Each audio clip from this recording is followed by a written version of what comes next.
ভাবুন তো একবার, কোনো একদিন সকালে ঘুম থেকে উঠে আপনি জানতে পারলেন যে আপনার ব্যাংক অ্যাকাউন্টে কোটি কোটি টাকা থাকলেও তার আর কোনো মূল্য নেই।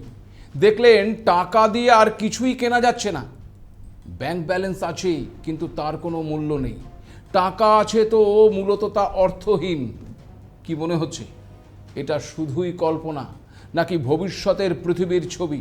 শুনতে কি সায়েন্স ফিকশন মনে হচ্ছে? কিন্তু এমনই এক বিস্ফোরক ভবিষ্যৎবাণী করেছেন বিশ্বের অন্যতম ধনী ব্যক্তি ইলন মাস্ক, যার কারণে শোরগোল পড়ে গেছে গোটা বিশ্বে। আর এখানেই প্রশ্ন উঠছে একাধিক। ইলন মাস্ক কেন বললেন 2036 সালের মধ্যেই কারেন্সি গুরুত্ব হারিয়ে ফেলবে? তবে কি টাকার যুগ শেষ হতে চলেছে? পকেটে থাকা নোট কি শুধুই কাগজে পরিণত হবে? ভবিষ্যতে পৃথিবী চলবে কি দিয়ে? এআই আর রোবট কিভাবে ঠিক করবে বিশ্ব অর্থনীতি? এআই আর রোবটই যদি ভবিষ্যৎ হয় তবে কি কাজ হারাবে লক্ষ লক্ষ মানুষ? টাকার যুগ সত্যি শেষ হলে ভারতের অর্থনীতিতে কতটা প্রভাব পড়বে? ট্রিলিয়নিয়ার খেতাব হারানো ওই ইলন মাস্কের দাবি সত্য নাকি স্বার্থের প্রোপাগান্ডা? নমস্কার, আপনারা দেখতে শুরু করেছেন এডিটরস ডায়েরি। আমি ভাস্কর দত্ত আরও একটি নতুন এপিসোডে আপনাদেরকে স্বাগত জানাই।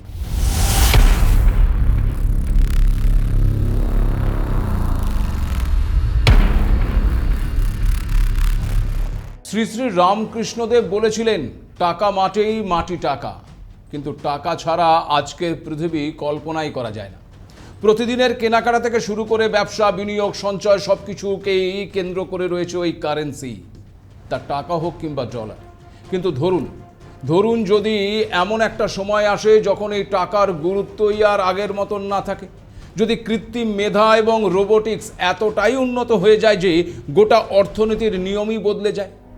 ঠিক এমনই এক চাঞ্চল্যকর ভবিষ্যৎবাণী করেছেন টেসলা এবং স্পেস এক্স এর কর্ণধার ইলন মাস্ক। সম্প্রতি দ্য ইকোনমিক্সের সম্পাদক জানি মিন্টন বেডোজকে দেওয়া এক সাক্ষাৎকারে ইলন নিজের এই ভাবনার ব্যাখ্যাও দিয়েছেন। তার কথায়, মানুষ মূলত টাকা উপার্জন করে নিজের প্রয়োজন মেটাবার জন্য, যেমন খাবার, বাড়ি, যাতায়াত, চিকিৎসা ইত্যাদি বিনোদনের মতন বিভিন্ন অন্য চাহিদা পূরণ করতেই টাকার প্রয়োজন হয়। কিন্তু যদি এমন হয় বা এমন সময় আসে যখন কৃত্রিম বুদ্ধিমত্তা, রোবট এত বিপুল পরিমাণে পণ্য এবং পরিষেবা তৈরি করতে পারবে যে মানুষের চাহিদার তুলনায় সরবরাহই অনেক বেশি হয়ে যাবে, তখন টাকার বর্তমান গুরুত্ব আর আগের মতো থাকবে না। কারণ প্রয়োজনীয় জিনিস যদি সহজেই এবং প্রায় সীমাহীনভাবে পাওয়া যায়, তাহলে সেগুলো কেনার জন্য টাকার উপর নির্ভরশীলতাও কমে আসবে। মাস্ক এই সম্ভাব্য ভবিষ্যৎকেই বর্ণনা করেছেন ইনক্রেডিবল অ্যাবান্ডান্স বা অভূতপূর্ব প্রাচুর্যের যুগ হিসেবে।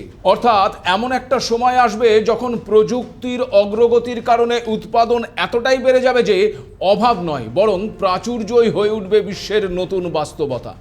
এর চেয়েও আশ্চর্যের বিষয় হলো, ওই সাক্ষাৎকারে ইলন মাস্ক দাবি করেছেন ভবিষ্যতের অর্থনীতির সবচেয়ে বড় সমস্যা মূল্য বৃদ্ধি বা মুদ্রাস্ফীতি নয়, বরং তিনি আশঙ্কা প্রকাশ করেছেন পৃথিবী এমন এক পরিস্থিতির দিকে এগোতে পারে যেখানে জিনিসপত্রের উৎপাদন এত দ্রুত বাড়বে যে চাহিদার তুলনায় সরবরাহ অনেক বেশি হয়ে যাবে।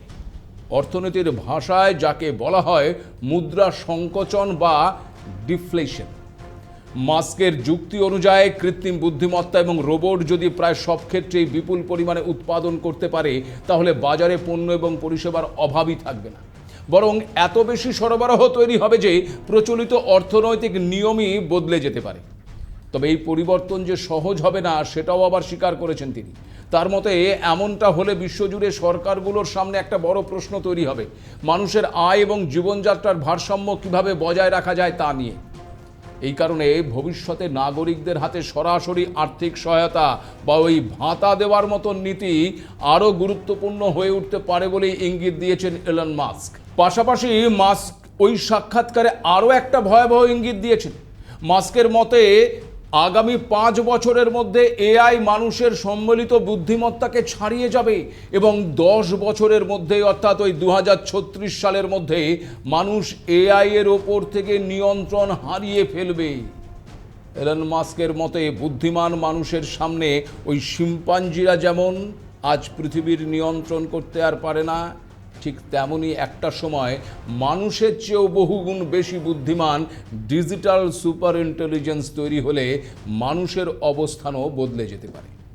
মাস্কের আশঙ্কা, পরিস্থিতি এই পর্যায়ে পৌঁছলে এআই চালিত সিস্টেম এবং অত্যাধুনিক বটই গুরুত্বপূর্ণ সিদ্ধান্ত নেওয়ার ক্ষেত্রে প্রাধান্য পাবে।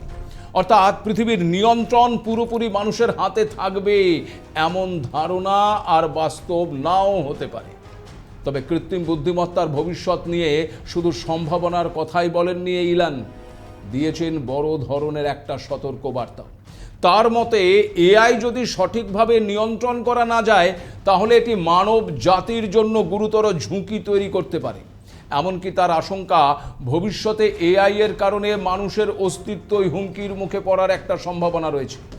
মার্কস অনুমান করছেন অত্যন্ত উন্নত কৃত্রিম বুদ্ধিমত্তার কারণে মানব সভ্যতার বিলুপ্তির ঝুঁকি 10 থেকে 20% পর্যন্ত হতে পারে।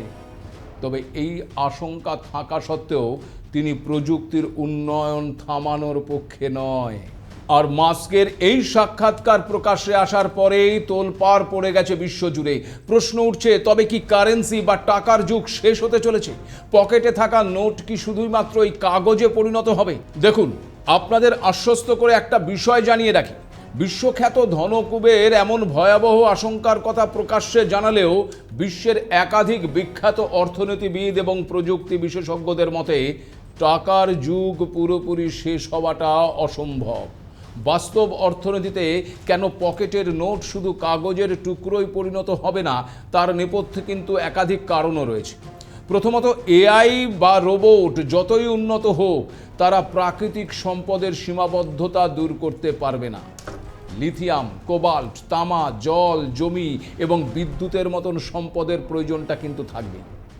তাই সীমিত সম্পদ কেনাবেচার জন্য অর্থের প্রয়োজন থাকবে। দ্বিতীয়ত, বাসস্থানের বিষয়। রোবট দ্রুত বাড়ি তৈরি করতে পারলেও ভালো জায়গা জমি কিন্তু সীমিত। ফলে শহরের কেন্দ্র বা সমুদ্রের ধারের মতন মূল্যবান জায়গার মালিকানা নির্ধারণে ওই অর্থের ভূমিকাটা কিন্তু থেকে যাবে। তৃতীয়ত, মানুষ শুধু প্রয়োজনের জন্য নয়, মর্যাদা এবং বিশেষ জিনিসের জন্য এই অর্থ খরচ করে। আসল মোনালিসার ছবি বা ঐতিহাসিক কোনো জিনিস কিংবা বিরল সম্পদের মূল্য সবসময় আলাদা থাকবে। আর চতুর্থত, মানুষের তৈরি জিনিসের প্রতি আবেগও গুরুত্বপূর্ণ। লাইভ গান, হাতে তৈরি খাবার বা হস্তশিল্পের মতন হিউম্যান টাচের আলাদা একটা মূল্য রয়েছে, যার জন্য মানুষ অর্থ ব্যয় করবে। আর 5 নম্বর কারণটি হলো, কোনো দেশ সহজে অর্থনৈতিক নিয়ন্ত্রণ কিন্তু ছাড়বে না, কারণ কর বা ট্যাক্সের মাধ্যমে প্রশাসন, প্রতিরক্ষা এবং জনকল্যাণমূলক ব্যবস্থা পরিচালিত হয়। তাই ভবিষ্যতেও কোনো না কোনো রূপে অর্থ ব্যবস্থা টিকে থাকার সম্ভাবনাই বেশি বলে মনে করছেন বিশেষজ্ঞরা। অর্থাৎ ভবিষ্যতে হয়তো কাগজের নোটের ব্যবহার কমে যেতে পারে এবং তার জায়গা নিতে পারে ওই ডিজিটাল কারেন্সি বা ক্রিপ্টো কারেন্সি। এআই এর কারণে পণ্য অনেক সস্তা হয়ে যেতে পারে, কিন্তু অর্থের মূল ধারণা হিসেবে ওই টাকা বা ডলারের গুরুত্ব কিন্তু কখনোই ফুরিয়ে যাবে না। পকেটের নোট কাগজ হতে পারে, কিন্তু সেই কাগজের পেছনে অর্থনৈতিক মূল্য কিন্তু শেষ হয়ে যাচ্ছে না। এখানে আরও একটা প্রশ্ন উঠে আসছে, আর তা হলো, যদি ভবিষ্যতে এআই বা রোবট বিশ্ব অর্থনীতি পরিচালনা করে, তাহলে তারা কিভাবে সেই কাজটা করবে? প্রথমত, এআই মানুষের চাহিদা, আবহাওয়া এবং অভ্যাস বিশ্লেষণ করে আগেই বুঝতে পারবে যে কি প্রয়োজন। ফলে রোবট সেই অনুযায়ী উৎপাদন করবে এবং অপচয় বা ঘাটতি কমবে। দ্বিতীয়ত, এআই বিশ্ববাজারের তথ্য বিশ্লেষণ করে স্বয়ংক্রিয়ভাবে পণ্যের দাম নির্ধারণ করতে পারে। ফলে কোনো সংকট তৈরি হলে সরবরাহ এবং মূল্যের সামঞ্জস্য রাখতে পারবে। তৃতীয়ত, খাদ্য বা জরুরি পণ্যের বণ্টনেও এই এআই দ্রুত সিদ্ধান্ত নিতে পারবে। পাশাপাশি এআই নিয়ন্ত্রিত আর্থিক ব্যবস্থা সুদের হার এবং অর্থের প্রবাহ আরও নির্ভুলভাবে পরিচালনা করার চেষ্টা করতে পারে। এছাড়াও রোবট চালিত উৎপাদন থেকে তৈরি সম্পদ মানুষের মধ্যে বেসিক ইনকাম হিসেবে ভাগ করে দিতে পারে। কিন্তু এমনটা কি আদৌ সম্ভব? দেখুন, বিশেষজ্ঞরা বলছেন তাত্ত্বিকভাবে এই এআই বা রোবট নির্ভর অর্থনীতি সম্ভব হলেও বাস্তবে এর পথে কিন্তু বড় বাধা রয়েছে। আর তার প্রথম কারণটি হলো এমন বিশাল সিস্টেম চালাতে বিপুল পরিমাণে কম্পিউটিং ক্ষমতা এবং বিদ্যুৎ প্রয়োজন। আর দ্বিতীয়ত, বিভিন্ন দেশের মধ্যে ডেটা ভাগাভাগি করাটা কঠিন, কারণ এক্ষেত্রে আবার ওই জাতীয় নিরাপত্তার প্রশ্ন জড়িত। এছাড়া মানুষ সম্পূর্ণভাবে মেশিনের নিয়ন্ত্রণ কিন্তু মেনে নেবে না, সেটাও একটা বড় প্রশ্ন। পাশাপাশি এআই এর সিদ্ধান্ত প্রক্রিয়াও কিন্তু সবসময় পরিষ্কার নয়। কোনো বড় ভুল বা প্রযুক্তিগত ত্রুটি হলে বিশ্বব্যাপী উৎপাদন এবং সরবরাহ ব্যবস্থা একেবারে মারাত্মকভাবে ক্ষতিগ্রস্ত হতে পারে। এআই এর মূল কোডিংয়ে বা ওই অ্যালগরিদমে যদি কোনো বড় বাগ বা ত্রুটি থাকে, তবে মুহূর্তের মধ্যেই পুরো বিশ্বের অর্থনৈতিক ব্যবস্থা একেবারে ধসে পড়তে পারে। কিন্তু যদি এআই বা রোবটই ভবিষ্যৎ হয়, তবে কি কাজ হারাবে লক্ষ লক্ষ মানুষ? টাকার যুগ সত্যিই শেষ হলে ভারতের অর্থনীতিতে কতটা প্রভাব ফেলবে? ট্রিলিয়নিয়ার খেতাব হারানো এলন মাস্কের কারেন্সি যুগের অবসানের দাবি সত্য, নাকি শুধুই তার নিজের স্বার্থের প্রোপাগান্ডা? ধরুন যদি এলন মাস্কের দাবি সত্যি হয়, যদি টাকার যুগ শেষ হয়ে যায়, তাহলে এই ভারতের মতন দেশের অর্থনীতিতে কেমন প্রভাব ফেলতে পারে? দেখুন, বিশেষজ্ঞরা বলছেন যে এমনটা হলে এর প্রথম এবং সবচেয়ে বড় প্রভাব পড়বে চাকরির বাজারে। ভারত বিশ্বের অন্যতম বড় শ্রমশক্তির দেশ, কিন্তু এআই এবং রোবট যদি BPO, data entry, IT service কিংবা ওই কারখানার অনেক কাজ নিজেরাই করতে শুরু করে, তাহলে বহু মানুষের কাজের ধরন কিন্তু বদলে যেতে পারে। কিছু চাকরি হারিয়ে যেতে পারে, আবার নতুন ধরনের কাজও তৈরি হওয়ার সম্ভাবনা রয়েছে। দ্বিতীয়ত, বাড়তে পারে অর্থনৈতিক বৈষম্য, কারণ যদি অত্যাধুনিক এআই, রোবট এবং উৎপাদন ব্যবস্থার নিয়ন্ত্রণ কয়েকটি বড় প্রযুক্তি সংস্থার হাতে চলে যায়, তাহলে ধনী এবং সাধারণ মানুষের মধ্যে ব্যবধান আরও বাড়ার আশঙ্কা থাকবে। ধনী আরও ধনী হয়ে উঠবে, আর গরিব আরও গরিব। মাঝের ওই মধ্যবিত্ত শ্রেণীর বিলুপ্তি ঘটবে। তবে এখানে একটা বিষয় মনে রাখতে হবে যে ভারত একটি কিন্তু কৃষি প্রধান দেশ, আর বর্তমানে কৃষিক্ষেত্র প্রযুক্তি উন্নত হচ্ছে। ড্রোন, স্মার্ট মেশিন এবং রোবটের সাহায্যে কম খরচে বেশি ফসল উৎপাদন করা সম্ভব হলে খাদ্য নিরাপত্তাও আরও শক্তিশালী হবে। দ্বিতীয়ত, ভারতের মতন দেশে সব কৃষকের পক্ষে রোবট বা অত্যাধুনিক যন্ত্র কেনাটা কিন্তু সম্ভব নয়। তাই ভবিষ্যতে এমন ব্যবস্থা তৈরি হতে পারে যেখানে মোবাইল অ্যাপের মাধ্যমে কৃষকরা ট্রাক্টর, ড্রোন বা ওই ফসল কাটার রোবট ভাড়ায় ব্যবহার করতে পারবেন। তৃতীয়ত, জলবায়ু পরিবর্তনের চ্যালেঞ্জ মোকাবেলাতেও এআই একটা বড় ভূমিকা নিতে পারে। আবহাওয়া এবং মাটির তথ্য বিশ্লেষণ করে এআই এমন ফসল বা বীজ বেছে নিতে সাহায্য করবে যা খরা এবং অতিরিক্ত বৃষ্টির মতন পরিস্থিতিতেও টিকে থাকতে পারে। চতুর্থত, কৃষকের আরেকটি বড় সমস্যা হলো ওই মধ্যস্বত্বভোগী। এআই এবং ডিজিটাল নেটওয়ার্কের মাধ্যমে কৃষকরা কিন্তু সরাসরি ক্রেতা বা বাজারের সঙ্গে যুক্ত হতে পারবেন, ফলে ন্যায্য দাম পাওয়ার সুযোগ বাড়বে তাদের। ফলে প্রযুক্তি যতই এগিয়ে যাক, মানুষের হাতে তৈরি বিশেষ ধরনের ফসল, অর্গানিক পণ্য এবং ঐতিহ্যবাহী কৃষির কিন্তু একটা আলাদা মূল্য সবসময় থেকে যাবে বলেই মনে করছেন বিশেষজ্ঞরা। আর যদি ভবিষ্যতে মানুষের প্রচলিত আয়ের ধারণা বদলে যায়, তাহলে সরকারকে নতুন ধরনের একটা সামাজিক সুরক্ষা ব্যবস্থা আনতে হবে। যেমন ধরুন, সবার জন্য বেসিক ইনকাম বা ডিজিটাল সহায়তা। তবে বিশেষজ্ঞরা বলছেন যে ভারতের মতন বিশাল জনসংখ্যার দেশে এই ব্যবস্থা চালু করাটা কিন্তু সহজ হবে না। এর পাশাপাশি পুরো অর্থনীতি যদি ডিজিটাল ব্যবস্থার উপর নির্ভরশীল হয়ে পড়ে, তাহলে সাইবার হামলা, প্রযুক্তিগত সমস্যা এবং গ্রাম শহরের ডিজিটাল বৈষম্য একটা বড় চ্যালেঞ্জ হয়ে দাঁড়াবে।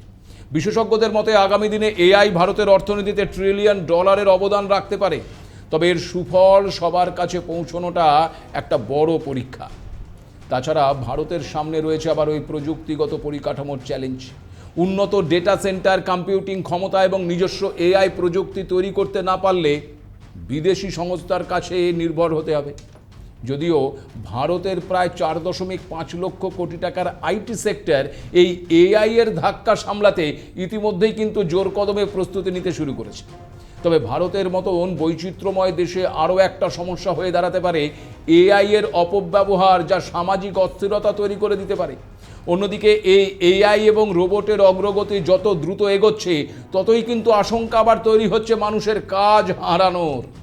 প্রযুক্তি কি নতুন কর্মসংস্থান তৈরি করবে, নাকি লক্ষ লক্ষ মানুষের চাকরি একেবারে কেড়ে নেবে?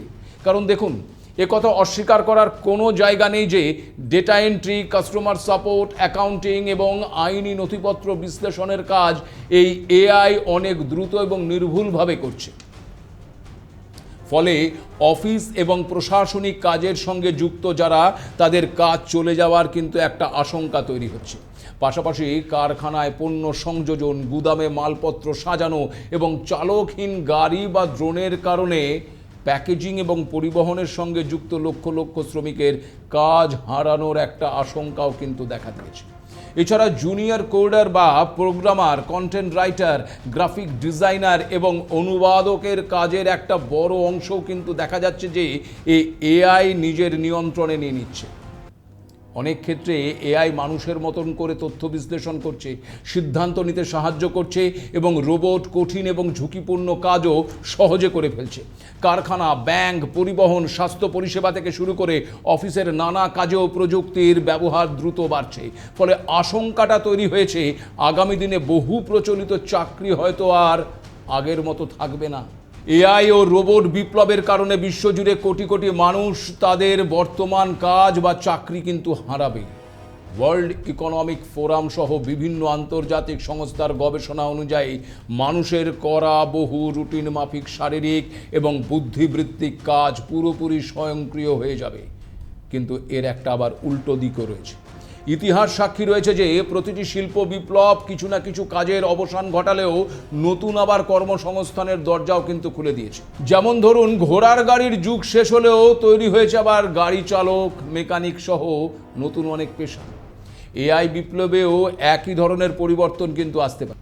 ভবিষ্যতে AI prompt engineer, data analyst, robotics বিশেষজ্ঞ এবং এআই নিরাপত্তা ও নৈতিকতা নিয়ে কাজ করা পেশার চাহিদা কিন্তু বাড়তে পারে। আবার যেসব কাজে মানুষের আবেগ, সহানুভূতি, সৃজনশীল চিন্তা এবং নেতৃত্বের প্রয়োজন, সেখানে মানুষের ভূমিকা কিন্তু বেশ গুরুত্বপূর্ণভাবেই থাকবে। পাশাপাশি শিক্ষকতা, চিকিৎসা, মানসিক স্বাস্থ্যসেবা, নার্সিং এবং ব্যবস্থাপনার মতন ক্ষেত্রেও মানুষের দক্ষতার মূল্য সহজে কিন্তু কমবে না বলেই মনে করছেন বিশেষজ্ঞরা। দেখুন, আমি এতক্ষণ আপনাদের সামনে যা বললাম তা ওই ধনকুবের এলন মাস্কের দাবিকে কেন্দ্র করেই। এখন প্রশ্ন হলো, ওই ট্রিলিয়নিয়ার খেতাব হারানো এলন মাস্কের কারেন্সির যুগের অবসানের দাবি সত্য নাকি স্বার্থের প্রোপাগান্ডা? এ প্রসঙ্গে যাওয়ার আগে আপনাদেরকে একটা বিষয় জানিয়ে রাখি যে এই এলন মাস্ক 12 জুন 2026 তারিখে বিশ্বের প্রথম ট্রিলিয়নিয়ার হন এবং মাত্র 12 দিনের মাথায় 24 জুন 2026 তারিখে তিনি আবার সেই খেতাব হারিয়েও ফেলেন। এলন মাস্কের মোট সম্পদ প্রায় $750 বিলিয়ন হ্রাস পেয়ে বর্তমানে $695.7 বিলিয়ন নেমে এসেছে। আর এর প্রধান কারণ হিসেবে উঠে এসেছে তার সংস্থা টেসলা এবং স্পেস এক্সের শেয়ার দরে বড় সড় ধস। আর মাস্কের ব্যক্তিগত সম্পদের পরিমাণ প্রায় $700 বিলিয়ন কমে যাওয়ার পরেই কেন মাস্ক এই এমন দাবি করলেন তা নিয়ে কিন্তু ইতিমধ্যেই প্রশ্নচিহ্ন দেখা দিয়েছে। যে কারণে শেয়ার বাজারে টেসলা ও স্পেস এক্সের ধসের পর মাস্কের এই দাবির পেছনে তীব্র ব্যবসায়িক স্বার্থ রয়েছে বলেই কিন্তু মনে করছেন বিশেষজ্ঞরা। দেখুন, মাস্ক দীর্ঘদিন ধরেই ক্রিপ্টোকারেন্সি এবং ডিসেন্ট্রালাইজড ফিনান্সের বড় সমর্থক। ফলে প্রথাগত কারেন্সি বা কাগজের টাকা অর্থহীন হয়ে যাবে, এই আতঙ্ক ছড়িয়ে তিনি মূলত ওই ক্রিপ্টো বাজারের দিকে এই সাধারণ মানুষের আগ্রহ বাড়াতে চাইছেন, যেখানে তার নিজের বিশাল বিনিয়োগ রয়েছে। এমনটাও কিন্তু হতে পারে। আবার এমনটাও হতে পারে যে মাস্কের কোম্পানি XAI এবং টেসলার অপটিমাস হিউম্যানয়েড রোবট প্রজেক্টের বাজার মূল্য বাড়াতে তিনি এই ইনক্রেডিবল অ্যাবান্ডান্স বা অভূতপূর্ব প্রাচুর্যের তত্ত্বটা দিচ্ছেন। কারণ রোবটের কারণে টাকার যুগ শেষ হবে, এই হাইপটা তৈরি করতে পারলেই তার কোম্পানির শেয়ারের দাম এবং ভবিষ্যৎ বিনিয়োগ বহুগুণ বেড়ে যাবে। অথবা এমনটাও হতে পারে যে শেয়ার দরে বড়সড় পতনের জেরে ট্রিলিয়নিয়ারের খেতাব হারানোর পর এই ধরনের চাঞ্চল্যকর ভবিষ্যৎবাণী করে মাস্ক মূলত বিনিয়োগকারী এবং সমাজ মাধ্যমের মনোযোগ নিজের আর্থিক ক্ষতির থেকে ভবিষ্যতে এক কাল্পনিক অর্থনৈতিক ব্যবস্থার দিকে ঘুরিয়ে দিতে চাইছেন, যেমনটা তিনি অতীতে বহুবার করেছেন। 2015 সালে এই মাস্ককে দাবি করেছিলেন 2 থেকে 3 বছরের মধ্যে টেসলা সম্পূর্ণ চালকহীন হয়ে পড়বে। অথচ 2026 সালের বাস্তবেও দাঁড়িয়ে ওই টেসলার ফুল সেলফ ড্রাইভিং চালাতে গেলে চালককে স্টিয়ারিংয়ের হাত দিয়েই বসে থাকতে হয়। এবং মানুষের নজরদারি ছাড়া এটি নিরাপদ নয়। আবার 2017 সালে হাইওয়ের নিচে যানজট এড়াতে লাস ভেগাসে টানেল নেটওয়ার্কের যে হাইপ তিনি তৈরি করেছিলেন তা সাধারণতভাবে ওই একটা ধীর গতির ওয়ান লেনের আন্ডারগ্রাউন্ড রাস্তায় পরিণত হয়েছে, যা কোনো বৈপ্লবিক পরিবর্তন আনেনি। আবার 2019 সালের অটোনমি ডেতে মাস্ক জোর দিয়ে বলেছিলেন 2020 সালের মধ্যে রাস্তায় 10 লক্ষ টেসলা রোবো ট্যাক্সি চলবে। কিন্তু দেখুন 2026 সালের বর্তমান রিপোর্ট বলছে মাত্র অল্প কিছু শহরে অত্যন্ত সীমিত পরিসরে এবং সুরক্ষাকর্মী সহ ওই টেসলা ট্যাক্সির ট্রায়াল চলছে মাত্র। পাশাপাশি 2014 থেকে 2016 সালের মধ্যে মঙ্গল গ্রহে ডেটা সেন্টার তৈরির যে খসড়া তিনি তৈরি করেছিলেন 2026 সালেও মানুষ সেখানে পা রাখতে পারেনি। ঠিক এই একই কারণে অর্থনীতিবিদরা এখন বলছেন 2036 সালের মধ্যে টাকা বিলুপ্ত হওয়ার যে চাঞ্চল্যকর দাবি ওই মার্কস এখন করছেন তা ওই আগের প্রজেক্টগুলোর মতোই একটি অতিরঞ্জিত হাইপ বা কর্পোরেট প্রোপাগান্ডা মাত্র। যে কারণে হার্ভার্ড বিশ্ববিদ্যালয়ের অধ্যাপক মিহির দেশাই এই ইলন মাস্কের এই ব্যবসায়িক পরিকল্পনাকে একটি হাইওয়ার অ্যাক্ট বা অত্যন্ত ঝুঁকিপূর্ণ খেলা বলেই বর্ণনা করেছে। অন্যদিকে প্রখ্যাত প্রযুক্তি বিলিয়নিয়ার এবং ইনভেস্টর বিনোদ খোসলা মাস্কের এই ভবিষ্যৎবাণীকে একটি সাই-ফাই কল্প কাহিনী বলে ব্যঙ্গ করেছে। ফলে সত্যি টাকার যুগ শেষ হতে চলেছে কিনা তার উত্তর হয়তো সময় দেবে, কিন্তু হঠাৎ করে নিজের কোম্পানির শেয়ারে ধস নামার পর কারেন্সির যুগ শেষ হয়ে যাবার দাবি যে ইলনের স্বার্থের মাস্ক বা ওই মুখোশ খুলে দিয়েছে সেটা পরিষ্কার। আজ এ পর্যন্তই। নমস্কার।